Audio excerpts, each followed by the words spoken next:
बहुत समय पहले एक सुंदर गांव था जहां हरे भरे पेड़, बहती नदियां और चहचहाते पक्षी थे। उसी गांव के किनारे पर एक गरीब लेकिन ईमानदार लकड़हारा रहता था। उसका नाम था रामू। रामू रोज सुबह उठकर अपने कंधे पर कुल्हाड़ी उठाता और पास के जंगल में पेड़ काटने जाता। वह जितनी लकड़ियां काटता वही बेचकर अपने परिवार का पेट पालता। रामू बहुत मेहनती था, लेकिन उसके पास ज्यादा पैसे नहीं थे। एक दिन रामू हमेशा की तरह जंगल में गया। वह एक बड़े से पुराने पेड़ को काट रहा था जब अचानक उसकी कुल्हाड़ी उसके हाथ से फिसलकर पास ही बहती नदी में गिर गई। रामू घबरा गया।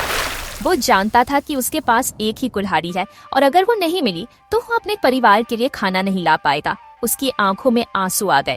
वो नदी के किनारे बैठ गया और भगवान से प्रार्थना करने लगा, हे भगवान, मेरी मदद करो। मैं गरीब हूँ पर कभी झूठ नहीं बोलता, मेरी कुल्हाड़ी लौटा दो। तभी अचानक से नदी में एक तेज चमक हुई। जल की देवी प्रकट हुई। उनके हाथों में एक सोने की कुल्हाड़ी थी। उन्होंने रामू से कहा, यह तुम्हारी कुल्हाड़ी है लपड़हारे। रामू ने तुरंत सिर हिलाते हुए जवाब दिया, नहीं देवी, यह मेरी कुल्हाड़ी नहीं है, मेरी कुल्हाड़ी लोहे की है, साधारण सी। देवी मुस्काई और फिर उन्होंने चांदी की कुल्हाड़ी निकाली। क्या ये तुम्हारी है? रामू ने फिर ईमानदारी से कहा, नहीं देवी, ये भी मेरी नहीं है। अंत में देवी ने एक लोहे की पुरानी कुल्हाड़ी निकाली और ये रामू की आंखों में चमक आ गई। हाँ देवी, यही मेरी कुल्हाड़ी है। जल देवी रामू की ईमानदारी से बहुत प्रसन्न हुई। तुम सचमुच बहुत अच्छे और सच्चे इंसान हो रामू।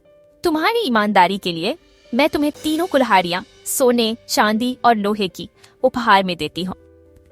रामू की आंखों में खुशी के आंसू आ गए।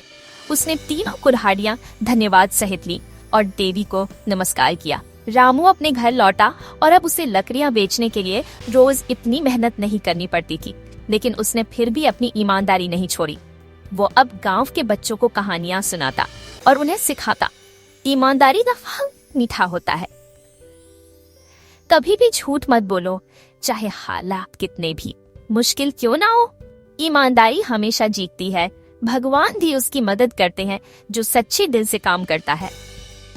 बच्चों, और भी मजेदार वीडियो देखने के लिए चैनल को सब्सक्राइब करें और वीडियो को लाइक करना मत भूलना। चलो जल्दी अभी कर दो।